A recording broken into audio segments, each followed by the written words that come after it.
Good morning, good morning, good morning. All right. Good morning, brother. How are you today? Doing well, doing well. Rangers won last night. Yeah, Yankees looking good. Giants. Who are the Giants? We don't know the Giants. things are relatively good in New York right now, all things Yeah, considered. yeah. Jets aren't happy. Giants aren't happy, but all things considered. Liberty just won a championship. Did you follow that run at all? Absolutely. Since last year. Really? I Yeah. Because last year I got locked in when I thought, hey, this could be the first New York championship in a while. And they lost in the finals last year. to the same team that beat this year. No, to a team that they beat in, I think, the semifinals this year. Wow. Yeah. How do you find the time to watch WNBA? I'm like, When it's was pretty it on? flat. Finals was 8 o'clock on Saturday night, maybe? I think it was Saturday night, actually, because I think I stayed up for the whole thing, believe it or not. And I wouldn't have done that if it was Sunday. So they have a playroom in our building where you can. I might tell you this already, but you can kind of bring your kid in, and there's Yeah. a little slide, and there's a little cabin and play table and everything. And they have a TV, and I put the Sports Center in the morning. And turn off Oh, like I've seen Cartoon that. Network. Yeah, I remember you sending a picture. Yeah. Big Yeah, screen TV, right? yeah, Big it TV. is pretty big. I've watched Giant games in there. That's awesome. It is awesome because you can just roll around and Yeah, plus the kids should learn. yeah, and it's so I turned it on yesterday morning, and I saw the highlights. I guess there's a big foul call in the WNBA Game 5. Yeah, it was not a foul. It was a travel first, then it wasn't a foul. It seemed pretty rigged at that point.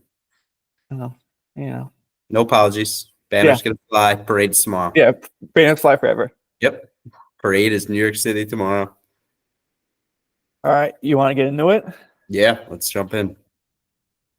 So, Gates of Fire by Steven Pressfield, published in 1998. Quick synopsis.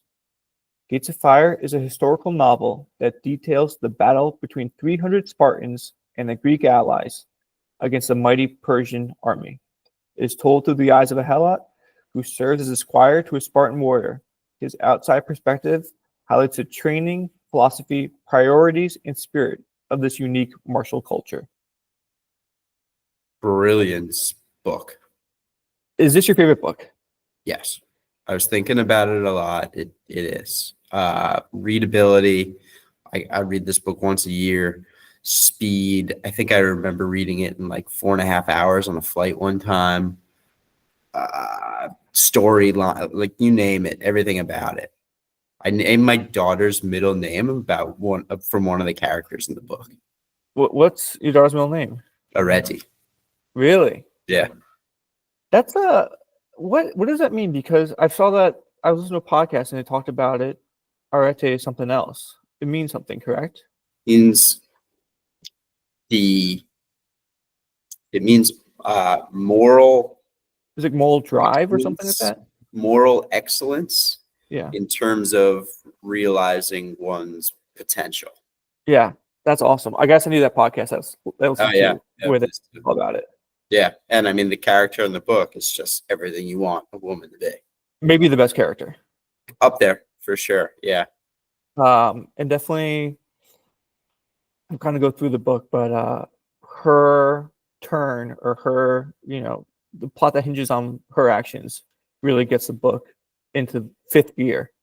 Yeah, for sure. Yeah, that's a nice little her section of it is a real jump off from everything that goes on prior to the fighting.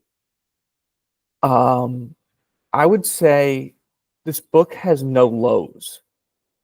Even as you jump through different characters, you don't lose speed, you don't lose interest. I was amazed by the immersion of this book. There's a lot of Greek terminology. Yeah. It expects you to kind of roll with that, but once you kind of get your feet underneath you while reading it, it's just like all in. If you're reading this blind, I know it's kind of cliche. You think he's there. You think that this is a first-hand account, and somehow Steven Pressfield has this detail because you think this is absolutely true and it's 100% accurate. And you kind of think about me is that every time I'm done reading it, I wish it was true. I wish this book was an You, actual you look up record. the historical accounts. They're like, oh, what did Steven Pressfield base this on? Where is this character? What'd they do? Found the scrolls somewhere somehow. Yeah, Exactly. I was just amazed by, because he details it's over a long breadth of time. There are more characters than I remember. I thought it was just kind of the Helot, and then his Alexandros and Dionysius. But there's more than I remember, and it's told in a. I read it 7 years ago when he told me to first read it. I forgot the uniqueness of the storytelling, where it's as him telling the story of the Spartans to his Persian captors. right. And that is so unique and so inventive Very cool. Yeah, that you're hooked by the framing of the story. yeah. Like, oh, how is this working? And then the Persians are interesting because they want to learn more about the Spartans who battled so valiantly against them. It's awesome. Yeah, it really that perspective really ties it all together. And who would think to do that? Who would think to tell the story from the background of a slave who has his own story? I mean, in the first part of the book, his story, you could make a whole book just about that. His kind of escape from capture, family dying, trouble with his sister, finding the Greeks, like all of that. It's a great story to begin with. Yeah, and obviously, do you know if this spurred the 300 comic book, and then movie was? I don't know. I think so. I think I think it's two separate paths. The 300 comic I never got into, but the movie came about when we were in high school. So call it early high school. Yeah, I would say whatever. 05 or 06. 6 or 7, 08. Yeah. And that was just guys. A phenomenon. Action. That was a cultural phenomenon. Yes. I remember watching that, and then I read the book, actually. Yeah, I definitely saw the book. I saw the movie before I read this. Yeah. And then I would just love some of the passages that he writes about, Pressfield writes about this culture. I have 5 written down, but let me just give you 3, and then we can touch on a couple. The Spartans say that any army may win while it has its legs under it. The real test comes when all strength is fled, and the men must produce victory on will alone. Now, if you just want those little snippets of inspiration, they are on every chapter. They are constantly peppered throughout the book. It's just like you could run through a wall. Yeah. And that's one thing actually about the movie 300, where there's a couple quotes in the movie that everyone knows about that are in the book too. So there might be some historical relevance to that, like fighting in the shade, a couple other ones like that. Let me give you another one. War, not peace, produces virtue. War, not peace, purges vice. War, in preparation for war, call forth all that is noble and honorable in a man. It unites him with his brothers and binds them in self-love, eradicating in the crucible of necessity all which is base and ignoble. Yeah. He's a talented writer. And those are spread out through the book, and that's why I feel like this is a must read for pretty much everybody, especially think about like teenage boys in that area. It's just, there is, talk about heredity, there is moral significance spread out through this book. I would say it's one of the biggest themes is the moral significance of what they're doing and why they're doing it. If you go through it, there's only 3 real battle scenes. There's the one that is before the match with the Persians, because the boys kind of go establish and see it for the first time. Yeah. Yep. There's the first battle with the Persians, and then there's the raid on Xerxes. And then the battle. Yeah. Yeah. So if you're reading a book about Spartans in 300, you think, okay, there's going to be the main matchup. There's going to be battles throughout. It's a lot about the culture, which is so fascinating. Why this is an it's all about the culture. Yeah, and everything about it too. If you think about it from like a boy's perspective, like you think about your sports team, and all right, before the game, do you get up all pumped up and like scream and pump your chest, or do you sing songs and do your hair? Yeah, it's like it makes things just so, I don't even want to say manually, but like hetero, just Mhm. boldly man that you wouldn't expect in today's society. It's unabashed about that. It's Yeah, like, like singing and crying are the manliest things you could do. and doing it for your brothers, and a lot of it's like not wanting to let the man down next to you, let him down. Big That's, story. as a lot of like uh push and catalyst for a lot of actions for people have is not letting other people down. And it's really powerful. Like not want to let your family down, not want to let your friends down. It's a powerful emotion and powerful drive for a lot of Yeah, people, myself included. yeah, I would say it's easier to run if there's nobody next to you. If somebody's next to you, it's pretty difficult to run. Yeah. Let me give you one more. Yeah, please. Habit will be your champion. When you train the mind to think one way and one way only, when you refuse to allow it to think in another, that will produce great strength in battle. And that singular drive Yeah, in the pursuit of martial excellence, but also virtuous excellence. yeah, yeah. All those are spread out through the book, and a lot of them came from the character. I call him Dionix. You know Yeah. what I'm talking about? So in the movie, if you're trying to put a face on this, I believe he's the guy who gets his eye cut, who has to wear the patch. Yeah. Loosely. Faramir Yeah, from Lord of the right, Rings. right. Very, very loosely, obviously, but that could be the character, and he is like the teacher in the book. He is the warrior and everything like that, but he's also the teacher who a lot of the storylines kind of revolve around. He's a great character. He's Arte's husband, Alexandros's mentor. Correct. Yeah. Yes. And uh the And Helot the is, go ahead. he's also the man who the storyteller squires for. Does he squire for Alexandros, the young Spartan, or does he squire for? So initially they are Agoge mates, where Mhm. basically it's Alexandros's job to kick the crap out of this guy, and this guy Yeah. just to take it and make him better and all that kind of stuff. But eventually Dionix gives his squire to Alexandros, the dart thrower, Yeah. and then he takes the Helot. Also, how awesome is that? Alexandros is an absolute stud, and Yeah. that's your boy right there. And especially because he's not like the biggest, toughest, strongest He's guy. a singer. Polynix is, and my older brother is Polynix, who is just the best in everything, the best in sports, the best running, things like that. Yeah, it hit home for sure. But when again we're getting into spoilers, and we're going to talk about the book front to back to front. When Alexandros dies, Polynikes is like he was the best of us. Best one. Yeah, Oh I know. Doesn't that get you every time? yeah, Because the whole book, you're like reading through of it. You're trying to get that over your head that all right, it's not the biggest and the fastest and the strongest who might be the best. And then when the biggest and fastest and strongest admits to it, it just makes you tear up, honestly. yeah. Which from the book is okay because they say tears are just poison leaving your body. It's a really it's a quick read, but an entertaining read and a powerful read. How quick you can go through it, it leaves you with some lasting emotions and lasting resonance. Yeah. And from what you said too, with the no low points, there are potential for low points, but they're just so well written that they're not low.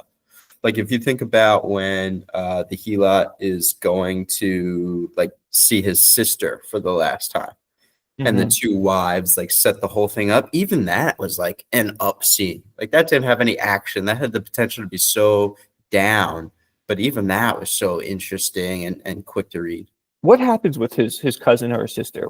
She just gets She she eventually becomes gets married and goes. a priestess. Yeah, I'm trying to Um, remember that while I was going over notes from the book. yeah, so they go their separate ways, and she eventually down the road becomes a priestess. Yeah, and then they have the character of Rooster, who's Yeah, was captive by the Spartans, and I like how often they go over. They call it Lacedaemon, like it's their city in yeah, Sparta. not just Sparta. Yeah, Yeah. So he's within the Spartan culture, but adversarial because he's Messenian or something like that. It's a really well formulated book. Yeah, so he's technically a sub citizen. I don't think he would ever actually be a citizen, but he proved himself on the battlefield and all that kind of stuff.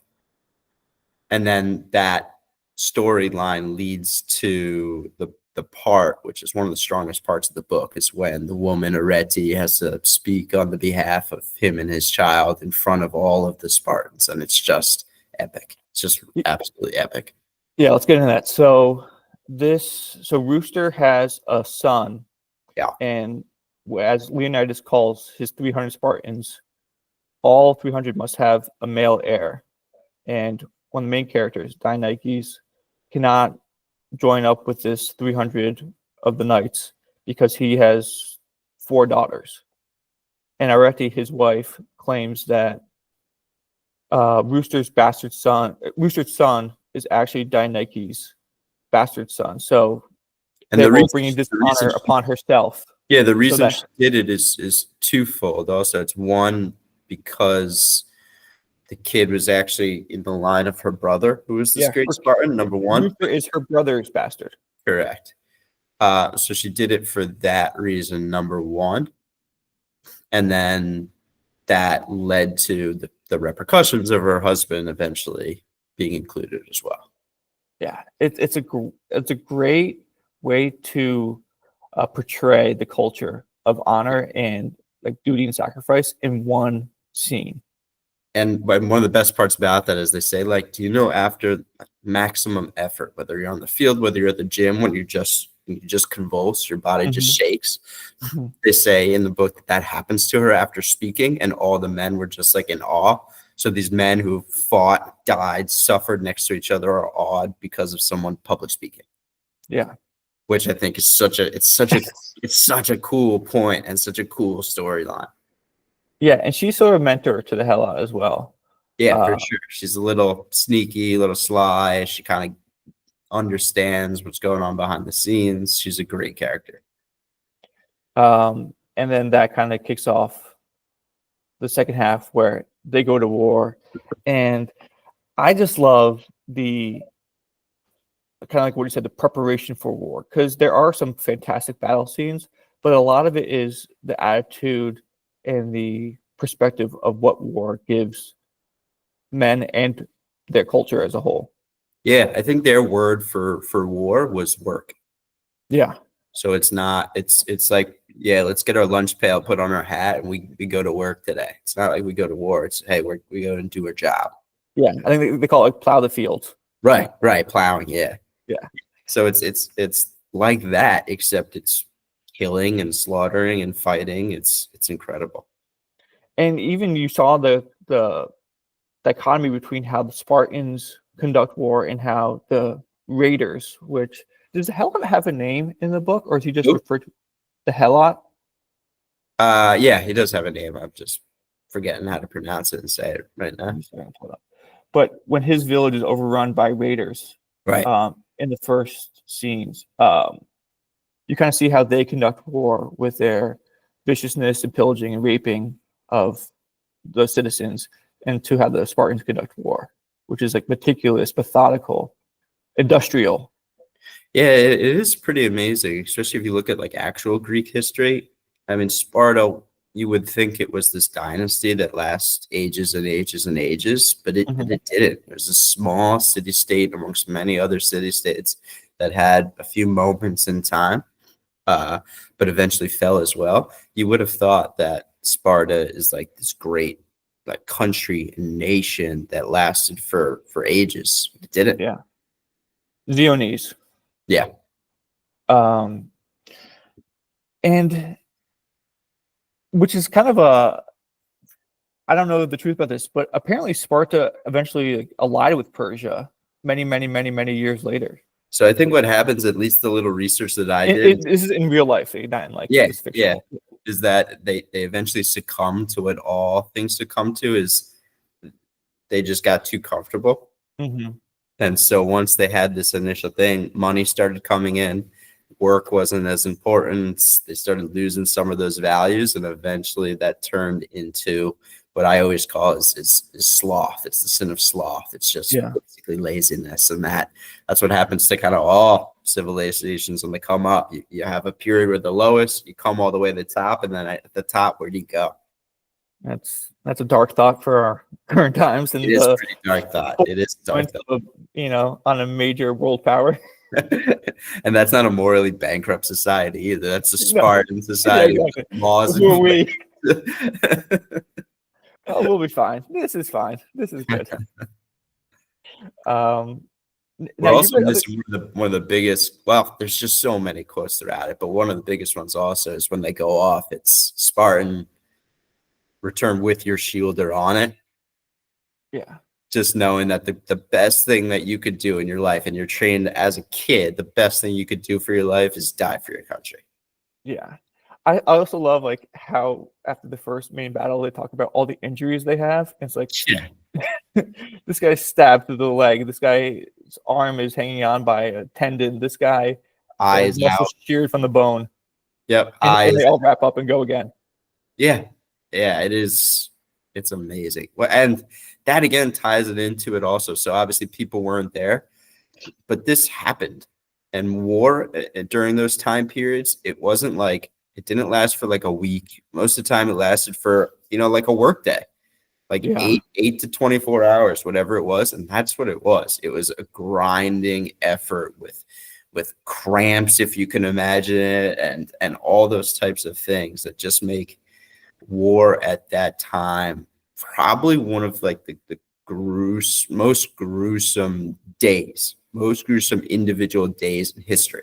Like there are periods of World War I where multiple days you just can't compare it, but in terms of one day, like 8 hours, it's probably some of the worst in history. Yeah, and they talk about the shifts that the Spartans take, and then the Thebians take the next shift, and then the Athenians take the next shift. Yeah. That's one of the things that the movie doesn't cover as well. They do a little bit of it, but no, there weren't just 300 people there. There are a lot more than that. Yeah. But it paints a better picture now, and it's just the 300. Yeah, it's better cinematically, but that's why I wanted in my synopsis kind of shout out the other Greek allies. And then, of course, we have to touch upon just the Leonidas section. So his introduction, again, Gerard Butler from the movie, this beast of a guy, everything about it. His introduction is that of a wily old man. Old. Keyword being old. He's like in the 60s, and he's got a gray beard, and he's just absolutely wily old man. But can't you just like picture him just built like stone, probably? Oh my God. You don't actually see him being a king until you actually like look at him and then put the face to the name, and then it's like, oh, of course, this guy is the leader and the king. Yeah, I think there's a statue of Zeus that comes to mind that would just immediately I think of Leonidas in my head. And he's like, he does work right next to everyone else. He leads by example. I think leading by example is the most effective way to lead. And I think it's so awesome that he's doing it that way. And everyone looks up to him. Yeah. And he's not even a main character in the books, but when he pops up, it's just like, let's roll for these next 10 pages. Yeah, you're right. He's not a main character at all, I would say. He's definitely not, the third or the fourth character. There's that section on him, but it's more about other people talking about him as like the leader. And the reverence for him. Yeah, rather than just he himself. Yeah. He's the epitome of what it means to be a man and a leader. Yes. Everything he says, everything he does. And then the biggest, I guess, twist in the movie is towards the end when he actually describes why 300 were picked. And this to me is why this book is for everybody, because he goes into the idea of the mindset is that, so he picked the 300 Spartans individually, not because of who they are, but because of who they left behind. Meaning their wives are strong enough people to deal with the loss, or their mothers to deal with the loss of a son or a husband, and carry on so the rest of society can continue. That's just such a crazy good storyline. Yeah. With every Pressfield kind of presents you with the straight narrative, but behind every turn in the narrative, there's a second reason for why that's happening and the reason behind it, which is such an effective way to tell a story. And so, great for a reader because you know that he's intentional and he's not just punching away his keyboard. He's thinking about the prose and thinking about the plot. Yeah, and he kind of filtered that line throughout the story. Like he made references to why 300 were chosen, but he doesn't actually get to it at the end. So it kind of leaves you wanting it. It leaves you on a cliffhanger and you get it towards the end of the movie. Yeah, initially he's like, why they pick these 300? Was it these aren't the best?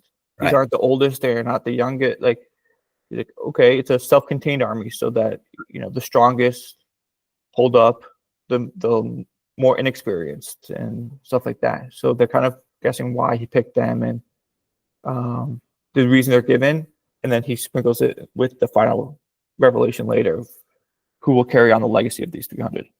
Which that just it ties the whole book together. It makes some of the strongest warriors in history look secondary to the women in their lives, which is, it's such a good theme, such a good point to make within the book. And that's why, like I said before, I think it makes the story for everybody. It's not just like a guy's kind of hoorah 300 against 10,000. It's so much more than that. And I think it leaves you two great takeaways. It leaves you wanting to get out, take the bull by the horns, seize the day, be the best you can be. And it also makes you want to read more. It's like, oh, this book was so good, I want to pick up the next book. Yeah, that's absolutely true.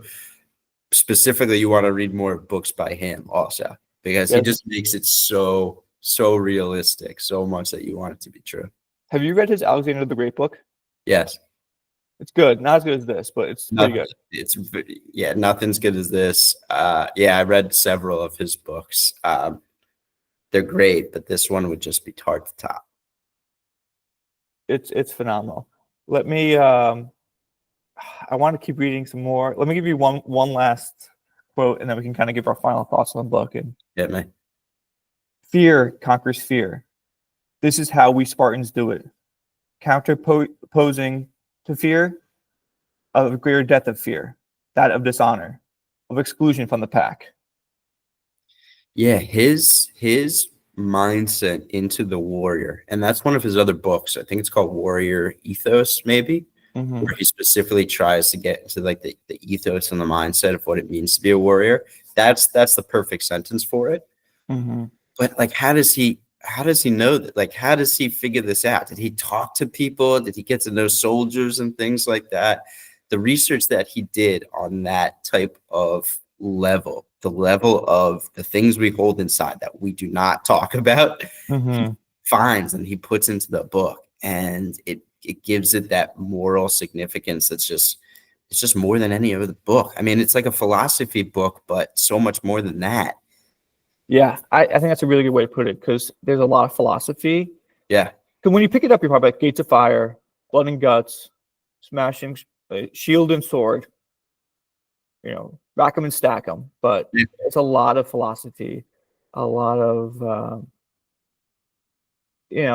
culture of what makes this, why these 300 people, 300 men sacrifice for their city and for their culture and for their legacy. And I also think of it in terms of, all right, if you were to build a society, you would follow a lot of what they did. So here's the thing about Spartan society. Would you want to live in Spartan society? Me looking at it now, no, I think you're crazy to want to do so. But if I were to have a son or a daughter and had to pick a society to live in, obviously now things are better than they were there. Correct, yeah.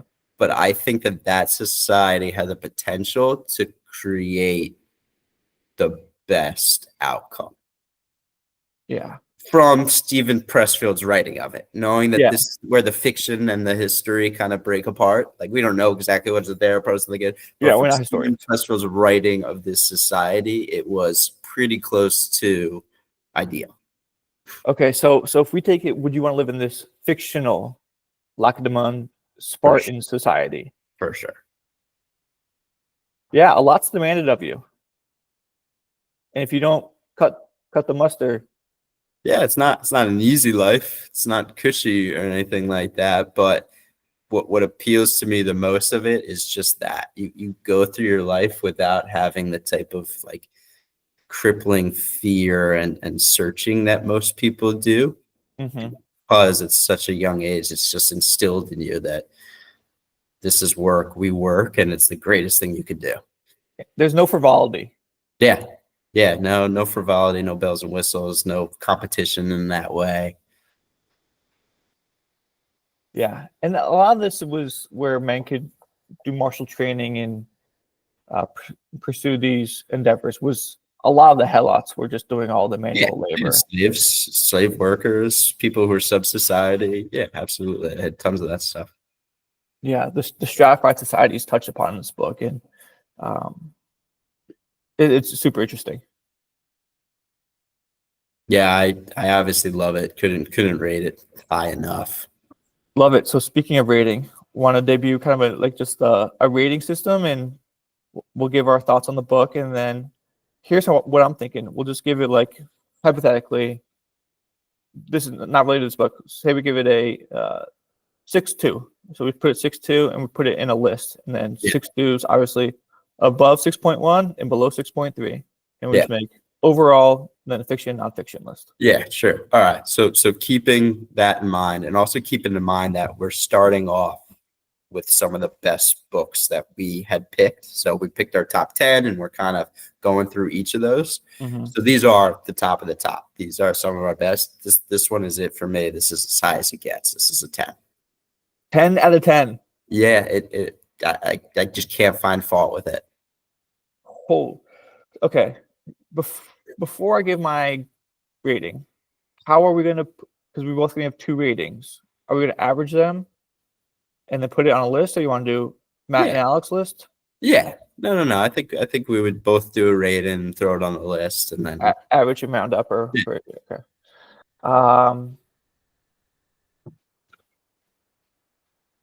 I'm gonna go strong. I don't know if I'm gonna go 10.0 strong. Like you're like a slam dunk judge. You still have the 10 for the first thing that you see. Yeah, it won't be that way for all of them. Speaking of the slam dunk thing, I hate that how everything's a 10 because I don't believe that. Yeah, this is not a you rating. You always feel like you can only have. I think you can only have 1 10. So as long as we do this, I don't believe there will be another 10 for me. Okay, I'm gonna balance it. I'll go 9.4. Fine. Yeah, that's okay. I think it's a 9.4 and a 10. Yeah, I don't think we're gonna get past that because I'm probably gonna be much stingier with the numbers going forward. But this book was just it for me. Yeah, it's phenomenal. Do we want to give a post rating on Hunt for October so we can get that? Yeah. All right. So if we're doing a 1 out of 10 for our Hunt for October, it's like a 6.8 for me. I might even go lower. Really? Okay. I'll go 6.6. So we'll give it. Yeah. This is kind of early on in this process, so there's going to be some movements within it. But yeah, I'll start out with a 6.8 for that. Yeah, I was Hunt for October is tricky. Yeah, if you could, I mean, if 5 is average, 6.8 might actually be a little bit too high, but I'll stick with that. Yeah. And then do you want to give? I kind of want to give the rating, and then also, you see some guy picking up at Barnes and Noble, if they even exist anymore, or Hudson News in the library at the airport. If you see somebody picking this off a library shelf, what do you say to the guys as you walk by? So I would say, so for this book, you don't normally see people like reading at the beach or in the airport or anything like that. But this is a book, if anybody asks me, hey, what book should I read? It's usually like top 2 or 3 on my list of read this book. I can contest to that because that's what you did literally to me. Yes. You're not the only one either. I'm not special. And yeah, that happened to me. It got referred to me too. Like I didn't find it in the bookstore or anything like that. But this is my probably number 1 recommendation. Well, actually, yeah, it's a definitely top 3 recommendation book you got to read. Yeah. So if we're kind of correlating this to the rating system, I would say 10 and 9s are must reads. 8s and 7s are should reads. 6s and 5s are could reads if you're interested in the subject matter. And then below 5 is like read it, but it's not going to be either a good read or you're not going to be able to get through it or something. Or I've got better options for you. Yeah, there's just something that makes it not a recommendation. Okay. And then if I see some guy, pulling this off the shelf at a library, I'm just like, one of my dad's lines is money back guarantee. So money back guarantee that you're gonna like that book. Yeah. The zero money you spend at the library, you're gonna enjoy it. Well, that's perfect for this book. Yes, it's absolutely money back guarantee. Yeah, guarantee hit. Yeah. All right, you want to wrap up with a little pinstripes? Yeah. So we're sitting here Wednesday morning, Friday night, I think 8:00 game time. Yeah, this will be I posted didn't pay Wednesday night. attention. I'm assuming it's a Yankees. No, it's in LA. It's in So Chavez Ravine. they do 2-3-2, 2-3-2 for that as well. Correct. Dodger Stadium is it seems kind of weak because they play like playoff games in sunset. Mm-hmm. I just feel like October baseball should be cold and dark. You can see your breath. Yeah, should be wearing turtlenecks. Have you seen these new turtleneck or these old turtlenecks? Old turtleneck? Yeah, they're awesome. It's phenomenal. I love it. Yeah, it reminds me of the late 90s. Yeah, I should see Jose Vizcaíno wearing those. Yeah. Yeah, I mean, that's October baseball to me. All right, so 2 things about the Dodgers. I did not know how much they were hated. Yeah. Every NL fan hates the Dodgers. Yeah, definitely. I thought because I kind of It's associated been them. really good for a long time. Yes, but they've choked.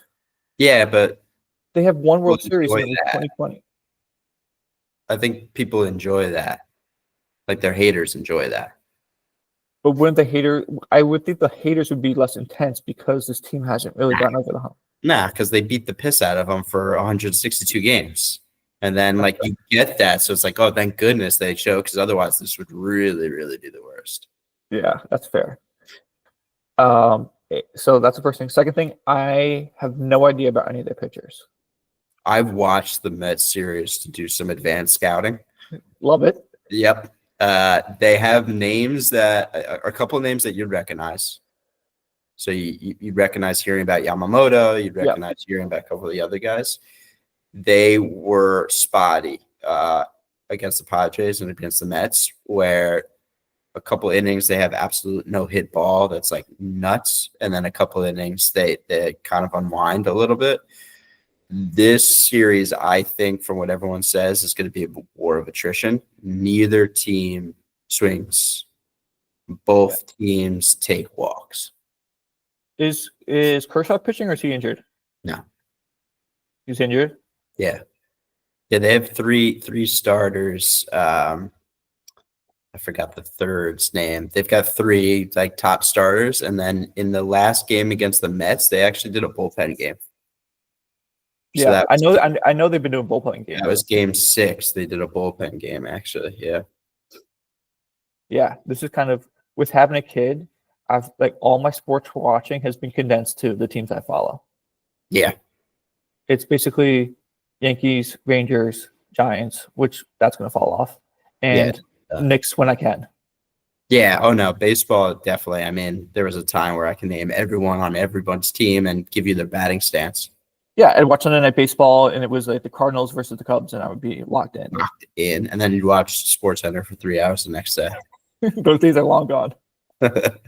Yeah. Confidence level, not high, but it's never been high for me for this Yankee team. Weird Yankee team. Very weird Yankee team. Probably I'll save this for afterwards. But yes, let's just say a very weird Yankee team. Yeah, I think the more playoffs I watch, the more I realize that it doesn't matter until you're out of it. So Rangers 2 years ago went down 3-1 in 2 different series and won both. And I was saying this in my other Yankee chat. I've watched hockey games where teams will blow 2-goal leads in the third period, lose in double OT, and you think, oh my gosh, we're finished. We're going to lose the next game too. And they come out and win the next game 5-1. Yeah. These pro athletes are so good at compartmentalizing losses and moving on to the next game that I think the lag from a disappointing loss to the next day is overblown and it's kind of been disproven. So baseball is really interesting because it's not the same person who It's not the needs to same pitcher. it the next day because of the pitcher. Yeah. Like you talk about, hey, basketball team, we need a clean slate for the next game. You literally get that in baseball because you have a clean slate pitcher. Yeah. Yeah. So it gives the opportunity for somebody to just come out and completely change the narrative, which makes me nervous about this series a little bit because I think we need more than one ace pitcher. I think we need two starting pitchers to be hot. Well, you're probably going Cole, Rodon, Schmidt, Heel for 8 innings. You go 4-4, and then you're pitching Cole game 4. I think that depends how that goes. 3 starts. I don't know if would he have enough rest for 4? Yeah. So I had Cole at 1-4-7 on short rest. Yeah. Yeah, so that would be kind of ideal, I guess. I think they're set up well. I almost wish there was less lag, so the Dodgers had less rest. I agree, and especially what the lag did going into the Royals series for the Yankees, that did not help. I think the Dodgers are slightly favored. I think they are favored. Yeah. Yeah. Home dog ends. They're a very strong team, and they have the best record in baseball all season, so all that kind of stuff. Yeah. It gives me a little bit of encouragement that the Yankees won close games. It seems like all the Dodger Met games are kind of blowouts. Yeah, blowouts, yeah. So, hey, we've been through the nail biters. I think the Yankees' confidence can't be higher too because they went through. Like Cleveland is maybe not the best team, but they absolutely had the best bullpen in baseball. And the Yankees went through it consistently. It wasn't just one night, but they beat up on the best pitchers in baseball. You would say a best pitcher in baseball is like a reliever who just comes in and shuts the door, and they beat those guys consistently. Yeah, I think that's a great point. I completely agree. A little worried about Clay Holmes. By little, I mean very much worried about Clay Holmes. I don't know if you can pitch him if he has a bad outing in game 1 or 2. I wouldn't be surprised if you don't see him the rest of the series. Yeah, unless it's situational. But the rest of the bullpen has kind of picked up the slack that he left off. So I don't think he's as needed in that 7th inning role right now. And Cortez is back. Yeah, interesting. I like it. Yeah, I would pitch him. He could have a part to play for sure. Yeah. All right, this was a good one. We love Gates of Fire. Highly recommend. One of our favorites. Feeling good about the Yankees. Should we do a check-in on the little ones? Yeah, mine's still out. You? Yeah, out. Nice. All right, man. Good talk. Oh, wait. Should we do one last? Should we kind of set up the books for going forward? Yeah. Let's see if so next week, I think we had something already teed up, right? Yeah, we have Blood and Thunder teed up. And then what was the one after that? We have Casino Royale. Okay. Yeah, so 2 good ones there. I think we have the next 3. I don't have it right. I have it in our text to each other, but not written down anywhere. So we can we have next week Blood and Thunder by Hampton Sides. After that, we have Casino Royale by Ian Fleming. After that, we have Plum Island by Nelson DeMille. And then let's put a 4th one in there so we're always just 4 ahead in case, long-term horizon, people want to follow along. All right. After those, Plum Island, we could probably go at that point a little bit of historical. So Nelson DeMille, Plum Island is just fun. It's a quick read. It's just fun detective story. So maybe we want to do like the David McCullough or want to do Band of Brothers? Okay, yeah, Band of Brothers. Okay, I think you're gonna like that, and that's kind of a you can watch Band of Brothers. It's gonna it'll be Casino Royale, Plum Band of Brothers. Yeah, okay, that sounds good. awesome. That's Stephen Ambrose, I'm pretty sure. Awesome. And then next week we'll just tack on whatever book is after Band of Brothers, and we'll always have 4 Just in the queue. 4 in the queue. Okay, cool. Love it. All right, have a good one, man. All right, man. You too.